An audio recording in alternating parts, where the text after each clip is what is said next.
Hindi ka dun lumampas. Hello, good evening, guys. Welcome to our 10th session for this evening. So I hope you're doing well because of the weather, no? Medyo maulan. And I hope that we have a productive night this evening. So our topic for today is just the part 2 of our lesson last time. And this is just a continuation of uh, the topic that we had. So this is memory management part 2, and we are now on our module 10 for chapter 10. So I hope that you can see the presentation right now. So first things first, no, we're going to have the lecture first, and then just a short lecture because ang nabiling na topic would be shortened na lang. And as I've said, this is just a continuation of the lesson natin sa memory management. Again, what I did was to break it down to 2 parts because of the broadness of the topic. It's very broad. Plus the activity for later on. We're going to have the activity, so please bear with me. So our objectives are still the same. Number 1 is to discuss memory management in the operating system. Then number 2 is to value the importance of memory management. And number 3 is to understand memory management. So for our first topic is paging. So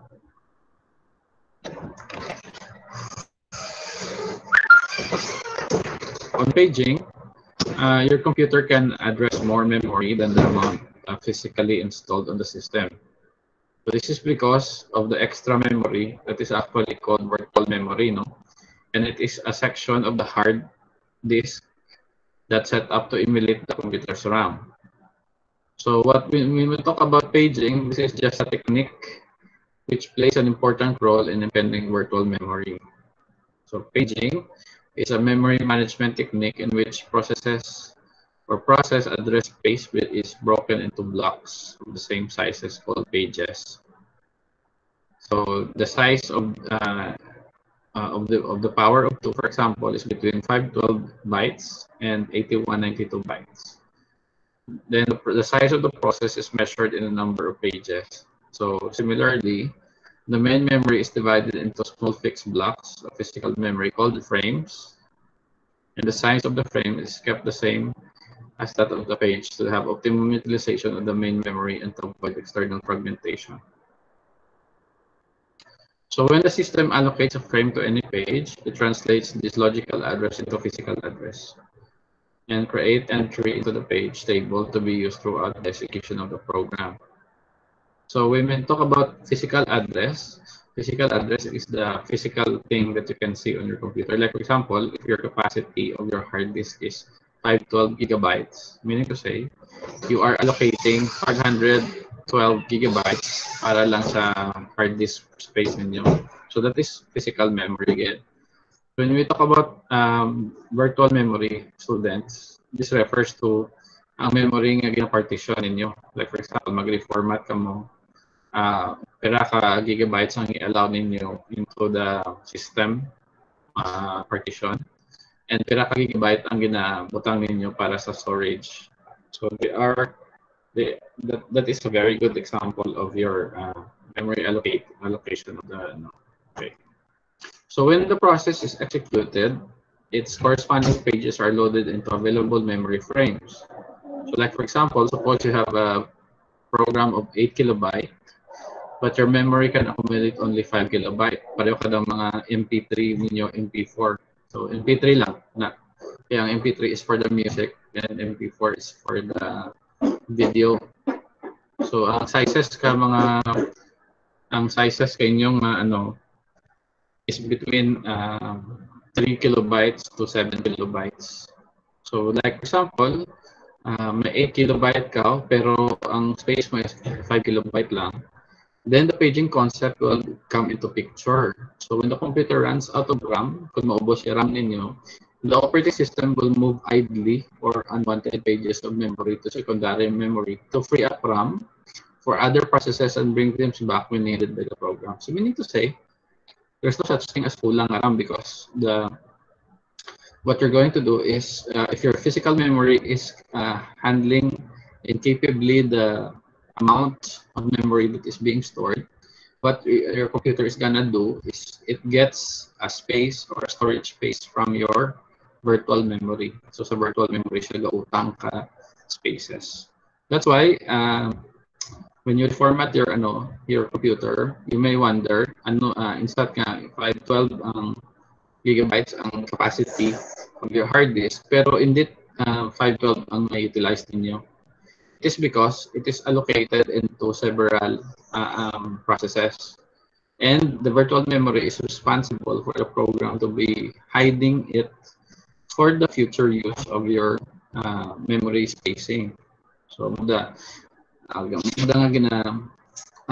want you to understand what is physical memory, and I want you to understand also what is your virtual memory. Okay, so the two invertibly can be found in your, later we will talk about it when I'm going to share to you the whole page for the release output. Later on, I will show you how are you going to allocate memory spacing sa system lang. Nagtaon na natin, hindi natin siya pag-manipulate kaya base kung mag-ubay computer ninyo. Okay? So this process continues during the whole execution of the program sa paging, kaso na sa dialog sa paging, where the OS keeps moving the idle pages from the main memory and write them into the secondary memory and bring them back when required by the program. So now let's talk about the advantage and the disadvantage of paging. Actually, there are 3 advantages and only 1 disadvantage. So ang first advantage of your paging is it reduces external fragmentation, but still suffer from internal fragmentation. Ano lang galing niya disadvantage na. So when we talk about reducing the external fragmentation, means to say that the fragmentation is the pagrapta in yung file. Fragmentation na tawag. So when you speak about internal, this refers to the fragmentation that is happening outside of your memory spacing. So like for example, if you're saving your file on a file drive, on a flash drive or a flash disk, then it can be altered into external fragmentation because it uses the fragmented file from an external source. When you speak about internal fragmentation, this is a fragmentation happening inside of your hard disk drive. So sir, ang akon nga hard drive abi SSD bukod HDD. Sir, ang ano ayhan nagatabo sa SSD ko, ma-fragmentation man gyapon kag sa ano. Actually, ang technology nga ginagamit sa SSD is different from your HD. Actually, ang fragmentation happens sa HD yet masami. Pero may fragmentation man yung katabo sa SSD ninyo, pero hindi ninyo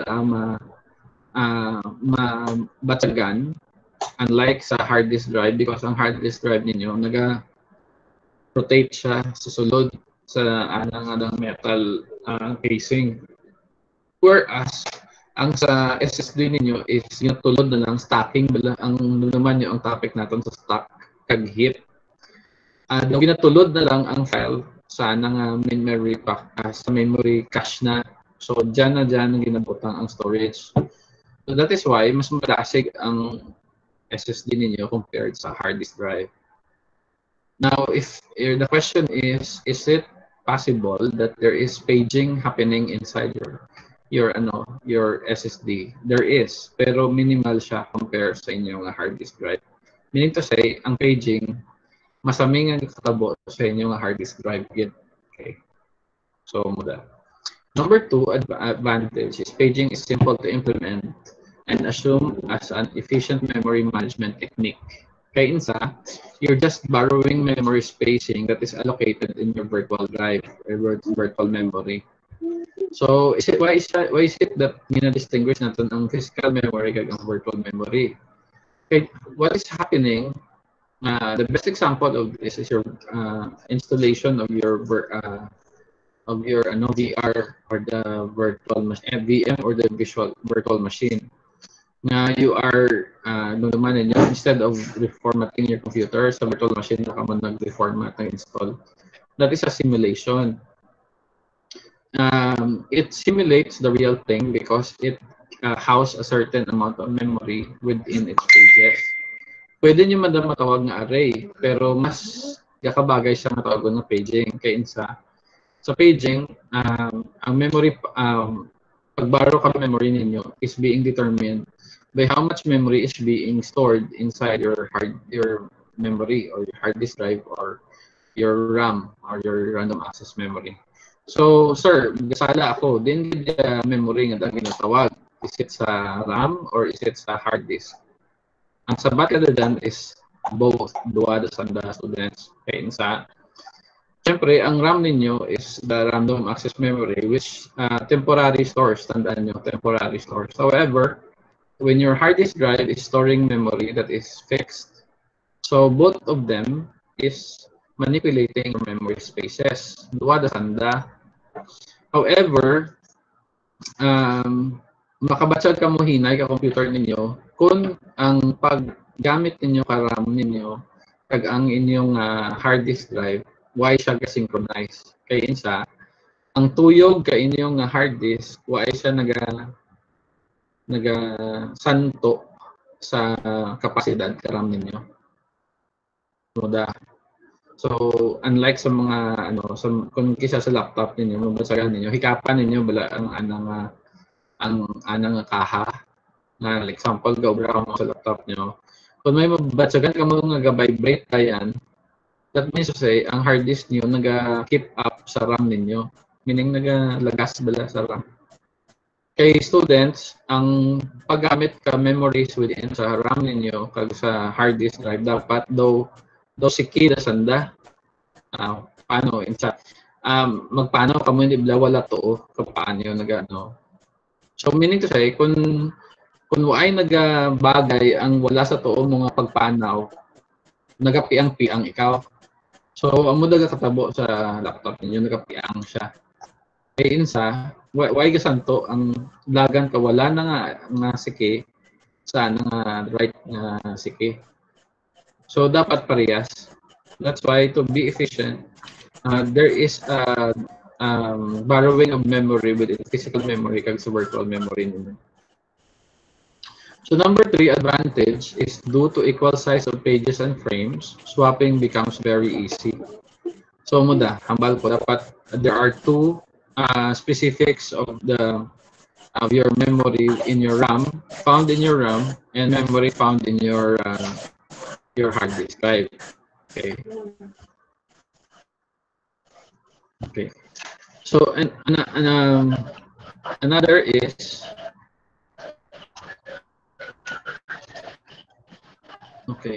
So another is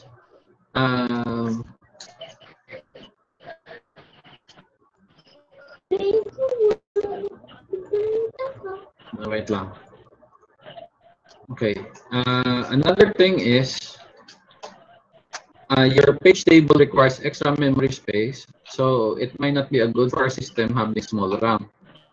So if your page table requires extra memory, that is why matingala ka mo students if your computer is running slow whenever it is very old na. Like for example, take note that your lifespan of your computer is only 5 years. 5 lang katuig. So ano matabo, mag-expect ka mo. That's why it must be that you must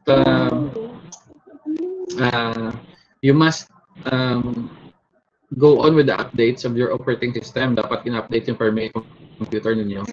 Parang ang utilization karam ninyo will be allocated on a certain purpose na kinahanglan na gamiton sa pag-ubra ninyo inside your computer unit, especially if it is old na unit na. So to make a balance on to make a balance on your page,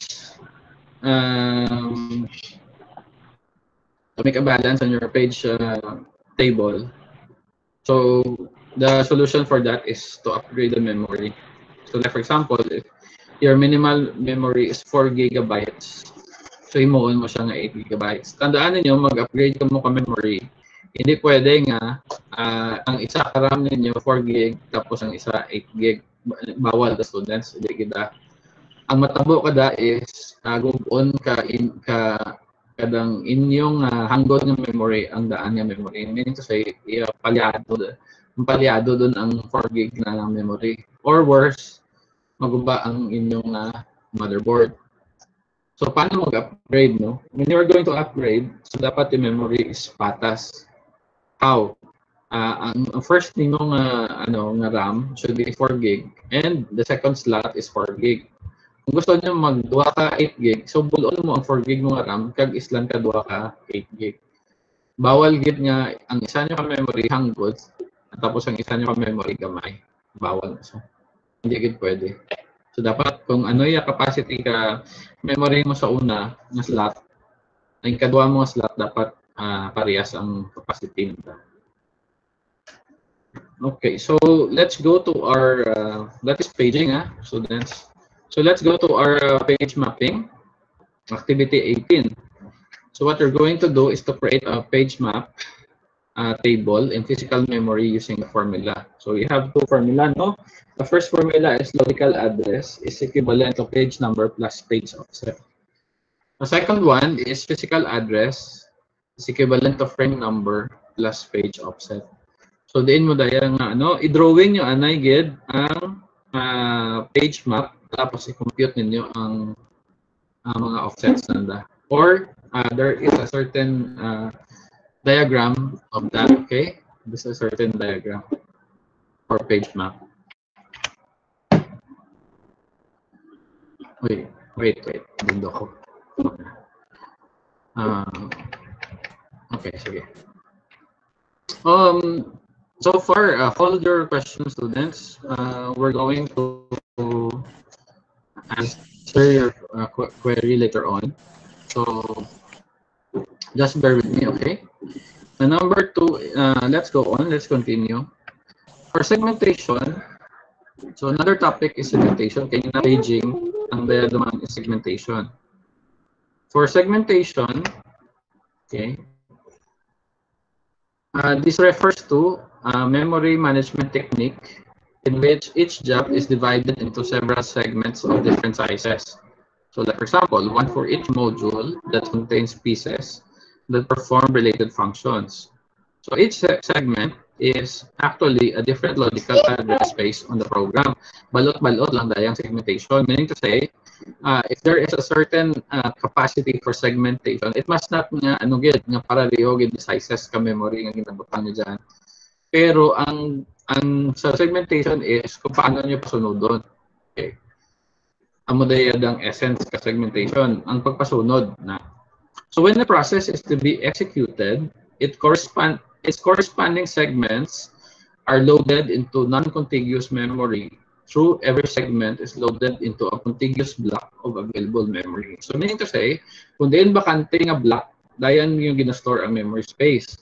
So lang taon anay ka ninyo, ka computer ninyo, kung may sulod siya kung wala. Kung may sulod siya, hindi niya pagsundan. Ang imo niya masaylo sa piyak nga segment. So segmentation ito kabila. Pero tandaan niyo nga sa segmentation may diyan nga grouping. How? The grouping is ang pagpasunod kung pera ang sunod niya nga available blocks. So ano ang tanda niya? Marker. So there's a certain marker. So the marker is it must be chronological. Like for example, start with 100 going to 200, 300, 400, 500, 600. Kamo man lang pasunod. So like for example, ascending pagkasunod is start sa gamay going sa hangod. Like 100, 200, 300, makount na. So kung diin nung naabtan na nga memory, dyan na ibutang ang logical address. Okay. So segmentation memory works very similar to paging, medyo pareho siya, but there are segments that are not, or there is a segment that are variable length when there is paging pages are fixed of size. So in paging naman, it's fixed size. The segmentation is galain-lain ng sizes ka memory. Why? Because hindi mo mapaktan kung pera ang ginastore mga data in sa sari-sari man nga data yung na-store ninyo. Example, lain ang size ka memory sa inyong MP3, lain ang size ka inyong Microsoft Word. So, these are different applications. So, require ang isa kag isa, kag lain nga amount ka memory. Kaya sa iba ang nature ka Microsoft Word compare sa MP3. So, MP3 is sounds. Ang inyong compressed sound na siya actually. Kag ang inyong word processor is sa word processor mga text ano lang siya, text output. So text ang spacing. So lain ang text, ang memory nga ginabutang sa text, lain ang memory nga ginabutang sa inyong MP3. So going on with segmentation. So when a program segment contains a program's main function or utility function, data structures, and so on, the operating system maintains a segment map table for every process and a list of free memory blocks along with segment numbers. So their size and corresponding memory locations is in the main memory. Meaning to say, yan nagabutang ka inyong ang sizes ka memory, kinakuluran ka inyong computer. Kita ninyo mag-perform ka mo ka defragmentation. Kung ang activity natin last time sa defragmentation, you will notice na nag-silo-silo ka blocks. Yung nag-group niya ang tanan nga pareho nga color sa pareho nga color man. Ano kadayag ang determinant ka color? Every color has its own merit of example. Meaning to say, like for example, hindi dyan to accurate. Pero example, kung ang yellow galing color, ginadungan ng tanan ng yellow color, meaning to say, tanan-tanan na puro Microsoft Word. Or blue, abe, Microsoft Word. Kung green gani nga segments, ang ginang group niya, meaning to say, Microsoft Excel na. So on and so forth. So lain mo ng color ka MP3, lain ang color ka MP4, etc. The only problem of defragmentation is whenever your certain file, there's no guarantee that you will be having the same quality of file nga ano ninyo. Amo lang da. Nagdasagid man yung computer niyo, pero nag-corrupt ang mga files ninyo. So that's why it is advisable na nowadays mag-backup mo ka file niyo not only with your computer pero may flash drive ka pa tapos i-store mo pa sa inyong Google Classroom, Google Drive kaya parang may dyan kang copy sa cloud. So hindi lang isa ang backup mo, may isa ka pag sa cloud pag para tatlo. Sa cloud tanaw that mga segment kay any memory that you're having for the cloud, it's the same memory nga ginaano ninyo. Other than that, ang services na gina-offer is cloud-based na lang. So unlike sa hard disk ninyo nga naga-bother pa kita tuon kadang mga segmentation, kag paging, sa cloud tanaw dot mga amo kada direktahan na doon storage. So problema lang kada kung ano yung kapasidad ninyo na magbayad para sa mga storages nga daan kaya may bayad. Ang inyong Google Drive is 15 gigabytes lang. So other than that, magsobra dayan sa 15 baydaan mo dunda. Pero ang 15 tama dunda kaduro. Diyan man nga sa OneDrive ninyo, ga-offer sa the 1 gig ambot kung basta siguro kung already operating system ninyo guys. Other than that, may mga cloud storages. Ang Dropbox nyo, you can use it. Try ninyo, Dropbox, what else? Duro na dyan sanda. Pwede yung mga free gani pa iban. Ang iban ga-offer until 100 gigabyte. Pero other than that, may mga paid accounts so that by download. So go on with our topic for this evening on segmentation. For each segment, the table stores, natawan yung sa segment table map ninyo, Dayan. Okay. So for each segment, the table stores the starting address of the segment and the length of each segment. So therefore, a reference to memory location includes a value that identifies a segment as an offset.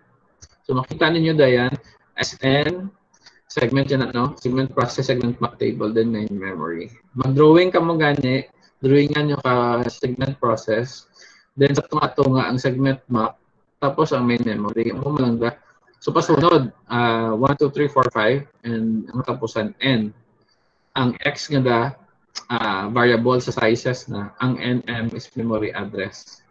So we refer, like example, SN1, size niya is 400, dapat ang memory address sa 1. So kita ninyo may arrow na nag-connect, dapat may arrow na nag-connect sa inyong 100. Sa ano nyo guys, refer ka mo sa inyong module, makita nyo da. So muna magsabat sa activity number natin ha. Activity number 8.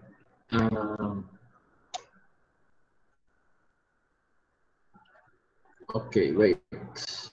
Activity number 19. Yeah, so activity number 19 yun. Okay.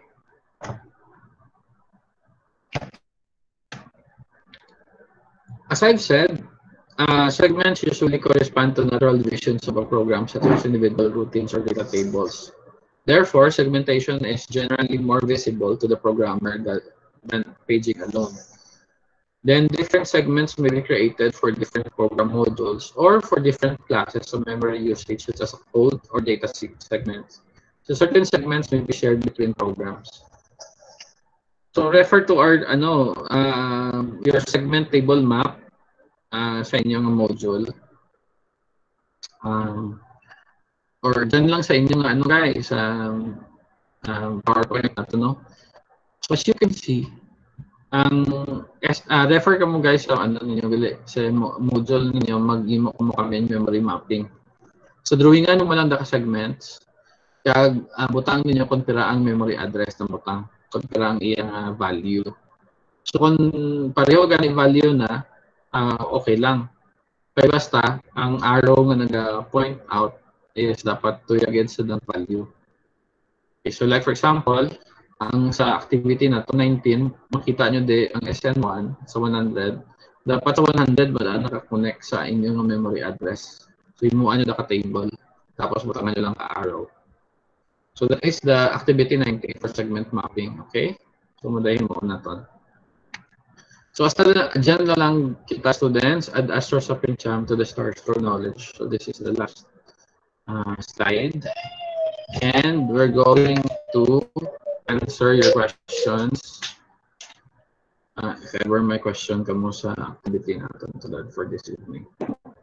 So I welcome everybody, 11 of you here tonight.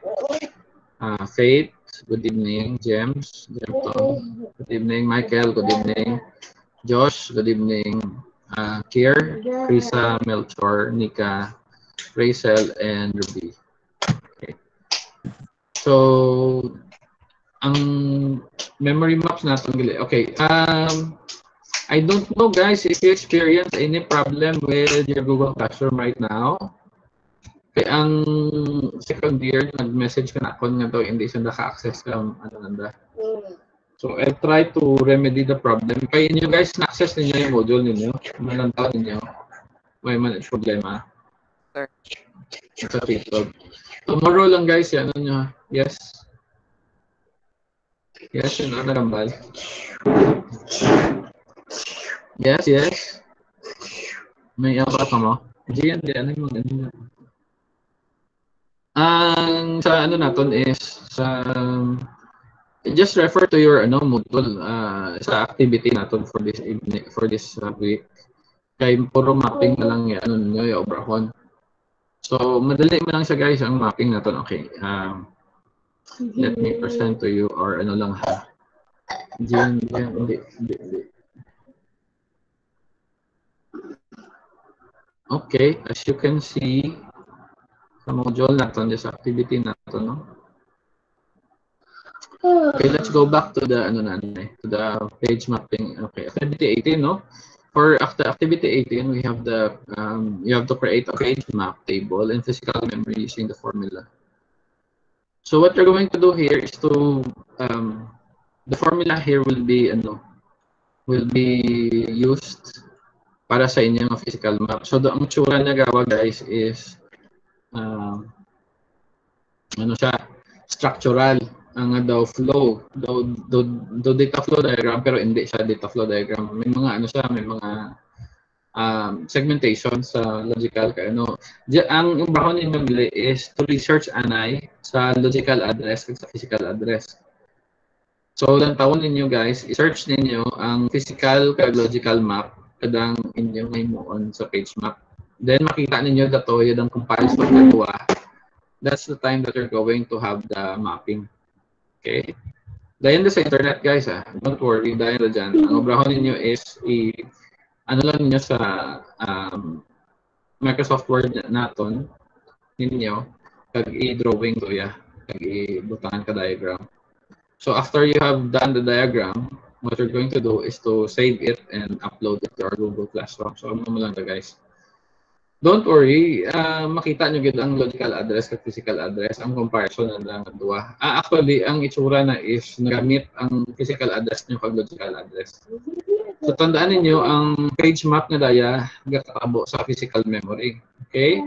Ang ano gani ang duwa ka memory nga ginistoryahan naton dula ka gabi, duwa siya, physical kag virtual. So ang virtual ninyo is ang modaya gid partition ninyo mag ano kamo guys, mag-format ka computer ninyo. Pero ang physical memory is the capacity of the totality of your memory sa hard disk. Hard disk na bukod sa RAM. Actually, ang virtual memory gani, yan ano ko RAM pag ang storage na sa hard disk naman. Pero actually, physical memory is theoretical. Theoretical. No. Ang virtual memory is theoretical, whereas ang physical memory is the real memory, ang totoo ng memory. So let me show you this one. Okay, stop sharing and okay, never mind the sabat sa tupad ko. Excuse me. So present ko lang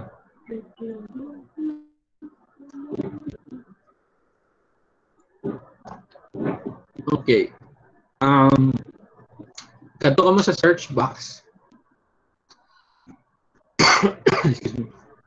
And then you type system.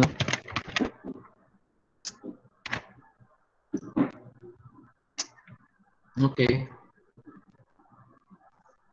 So kung makita niyo yung system niyo sa control panel, open lang siya. Wait, what did it do? Ay, what happened? Okay.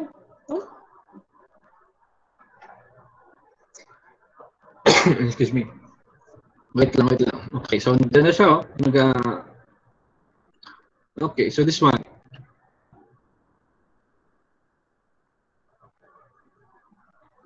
Okay, so makita niyo sa installed memory niyo sa RAM niyo. Hindi isa pag dapat na nga system, no? Sige. Karon ilang taon na itong sa ano get. So makita niyo this sa installed RAM, diya pwede man daya students. So can you see here 8 GB. This is your physical memory, no? 8 GB is your physical memory. Whereas ang inyong 7.17 GB usable, ang daya inyong virtual memory. So what is the reason for that? Ang virtual memory nyo is the allocation inside your computer unit. So ang ginagamit ng memory nga nabilin, ang ang virtual memory naton. Pero ang 8 GB kay 8 GB ang ano ko, bali duha ka tag 4 GB. So it means to say that is a physical memory. Pero ang 7.17 that is the virtual memory. So another, let me show you again. When you press Control Alt Delete sa taskbar ka mo madto, no? When you press Control Alt Delete, madto ka mo sa taskbar or sa task manager. I'm sorry, task manager. Yung to na to. Okay, so yeah. In our taskbar, task manager, in your task manager, ang ginobrak mo lang is gin-press ko Control Alt Delete, no? Tapos nag-task manager siya. Then you can see here sa performance, you can see here the memory. Okay, kita niyo memory de. Kita niyo screen ko, guys. Thumbs up din kung kita niyo. Yes, sir. Kung makita niyo yung memory ka computer ko, so it means to say that makita niyo kung ano ang sizes ka memory nga nabutang diya. Sa memory kita mo-concentrate. Kay memory ang gina-topic na tulad. Okay, so makita nyo just sa babaw anay, 8 GB DDR3 and 7.2 gigabytes. So this one is the physical memory. And sa memory usage na 7.2, that is the virtual memory. Alright? Okay, other data that you can see here is 3.5 gigabytes, 318 MB, and available is 316. So, sa isa daya kadang ano naton sa compressed. Ang compressed na daya is kay ang duha ka slot ang motherboard ko mga tag 4 gig. So 3.5 average na daya students in average niya. So it means na 300 MB in usage and available naton is 3.6 or 3.7 nagabawi-bawi depende sa paggamit ng memory. Ano yung ginaobra ko tulad naga-video conferencing kaninyo. So out of 4 gig sa isa lang ka slot ang available na memory is 3.7. So may insa because ang speed ko is 1333 MHz. Tapos slot 2 out of 2 meaning to say duha ka memory ang nakabutang sa duha ka slot. Pero may reserve pa nga 8.46 gigabytes MB. Din daya ang reserve na dalagin buol. Mapos lang. Ang inyong physical memory which is 8.0 gigabytes. Din minus na lang guys sa 7.2. Kaya reserve na ng memory is 8.46. So this is approximation only, ha? Ay kung i-add mo ang hardware reserve kag ang virtual memory natin ng 7.2 ang sabat na kulang-kulang sa 8 gig na. So mo sila pag allocate na ka memory usage sa memory space ka computer ko. So the same thing as yours. Pwede niyo lang tawon sa inyo guys nga computer diyan or sa inyo hindi po tayo yan. Sa inyo laptop kung ano pag-deal ninyo sa memory spacing. Pero sa topic natin which is paging segmentation, maintindihan lang nato the students kung nag-map kita. So close ko dun ha. Okay, so going back sa naton, going back sa aton module, maintindihan lang natin guys ang pag mapping natin kay paging kay because of this kind of the diagram. So your diagram is this one. We have the process. So paging kaya ha. Then nakita niyo ang pages. Kung terabytes daya, ano yung pages na, ano yung katabo sa main memory, kag ang pakadto siya sa secondary memory. Actually, sa main memory lang gid nagkatabo ang paging. Kaya makita niyo yung page 0, diyan makita sa page 0. Pinapuntahan nilang ka-arrow. Ang page 1 is allocated sa page 1 man diya. So ang page 2 ninyo is this one. So may tanda siya. Ang tanda na is FO, F1, F2, F3, F4, so on and so forth. Kung diin ka dyan nga function. So like for example, kung function 2 siya, so page 0 nga memory process ang gagamit ka memory. So like for example, kung F3 naman, ang function 3, ang process niya sa page 2 is process P sa page 2. So guys, kung ano man nga klase ka memory, like for example, ang page 0 nyo is memory para sa startup na computer ninyo. So that exe, that batch, kag that com. So tatlo sa nakabilog. So F2 ang function niya. So diyan sa ma-store sa inyong main memory. Ang mo explanation na. Kung ang page 1 ninyo is depende sa process kung anong ginimo ninyo. Like for example, is type ka mo Microsoft Word. So textual lang ang document nga ginagamit naton. So sa text. Like for example, kung ano siya nga page, kung anong F1, page 1 siya matuod sa process, pero F4 ang function niya. So meaning to say, if you press F4, dayan makapagto sa ng textual content ka page 1, ang guwa ka inyong process execution. So mo lang guys, mag-map ka mo, ginabutangan mo lang ka-arrow. So mula. And then, ang naton, ang ikaduwa, which is dyan yung makita ang assignment ninyo sa segmentation. Ha? So yung mo ninyo guys is drawing nyo na yung process kung pera ka segment. sa assignment nyo ata daw 8 ka segments to ya. So i-draw nyo 8 ka process. Then ang segment map, i-draw nyo lang as is. Pero 8 siya. Dayon sa main memory, amo daya butangan nyo ka kundiin ang address niya. Like for example, sa operating system daya sa main memory. Kung sa 100 siya nabutang, 100 man din ang butang sa main memory. So meaning to say, kung ano yung value ka-activity ninyo, like for example, 100, 100 man ang butang sa arrow eh. This one. Kung 100 man tuya man sa gyapon eh. 100 ang gyapon ana nga sudlan. Na kung 200 siya 200, kung 400, 500, 600, 700, so on and so forth. So i-drawing ninyo siya ano pareho kadaya. Okay? Okay. So any more questions, guys? Stop ko na presentation, ha? Okay, sige, pamangkot ka mo.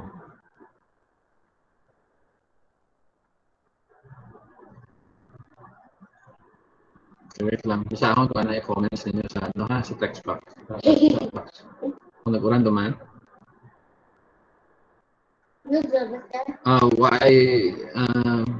Why ka mo pamangkot, guys? Please ask questions. Nag-uran duman. Okay. Gets nyo man kung ano yung paging kag segmentation, guys. Anyway, mahapos lang dyan na ano natin activity kag ang topic na ron for today. Medyo ano siya, mag-ano. Memory allocation malang ano. Ang importante kadaya ang concept ka memory allocation. So, intindihan natin kung ano yung ginatawag ng paging kag ang ginatawag natin segmentation. Ox naman, okay. Any questions?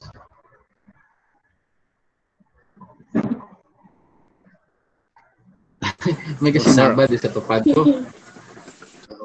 Good evening to. Kay Williamson. Bago pala si Williamson nakita. Kay good evening, good.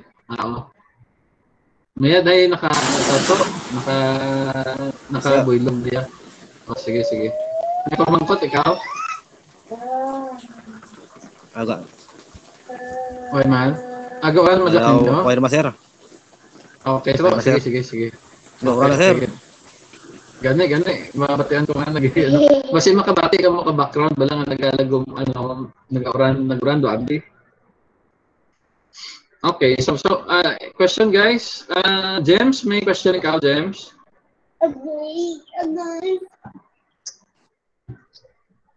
Hello, James. I do, sir. Okay, sige. Josh, ikaw may question ka, Josh? Good evening lang dyan sa Duenas.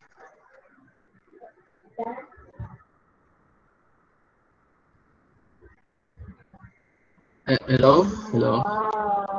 Sorry, Chor, may question ikaw, Chor?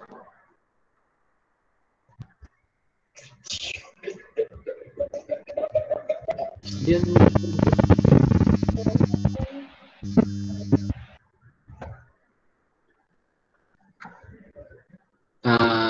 May kasunod na signal ni Melchor. Sige lang, okay lang.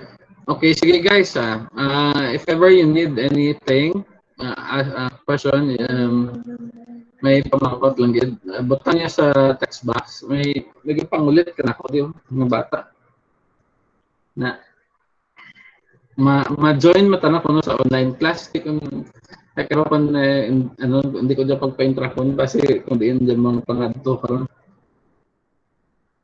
Hi, Anay. Good evening. Kananda yan. Good evening.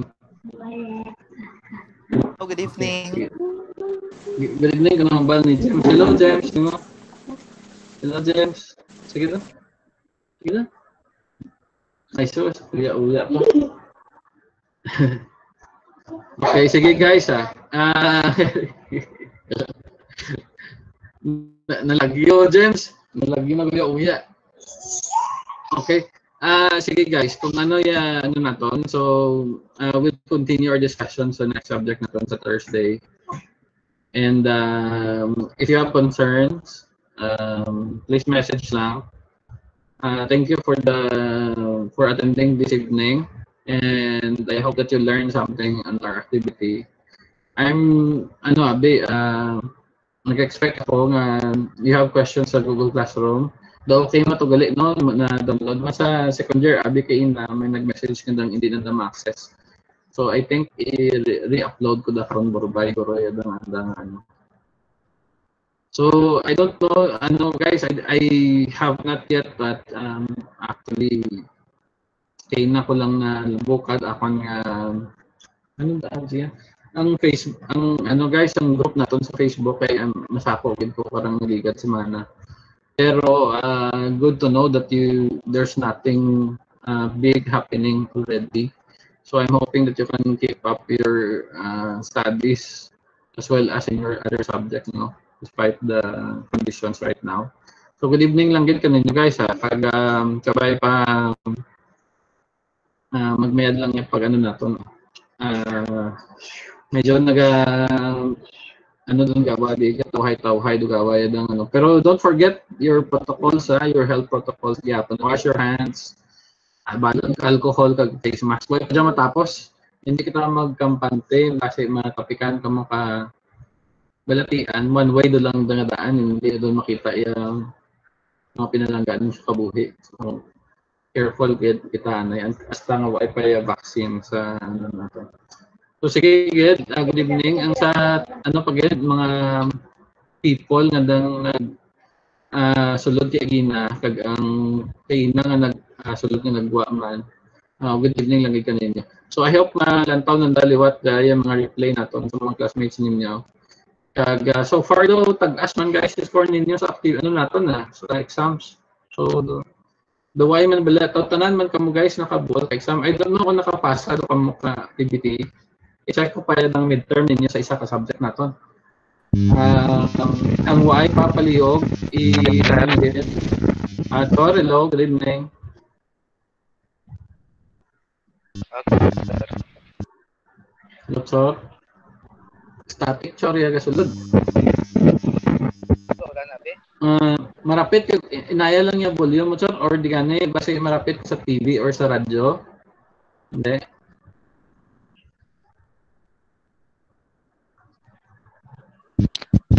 Answer, dati. Doon. Basta sa earphone mo, hindi man. Ano yung pamangkot, sir? Ano lang sa text box kung hindi gid kasulod.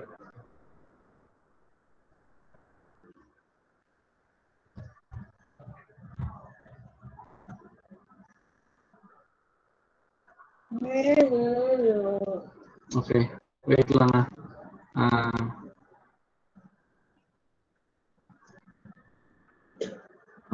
hindi ko kaintindi. Sige lang.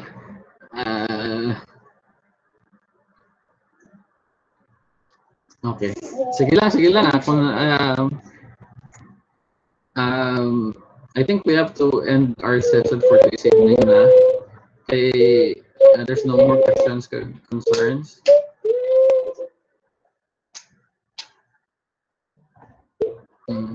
Okay, sige guys.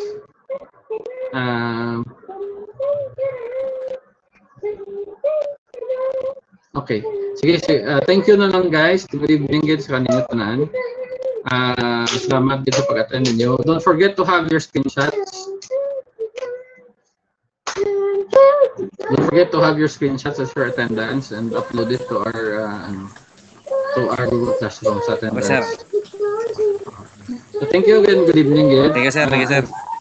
Stop ko dun yung recording. And then you can good evening lang guys sa kanila tanan guys. Bye-bye na yan. Bye-bye ka na. May bata nga nagababay sa likod ko. Thank you so much and good evening. See you on Thursday guys. Bye. Bye-bye.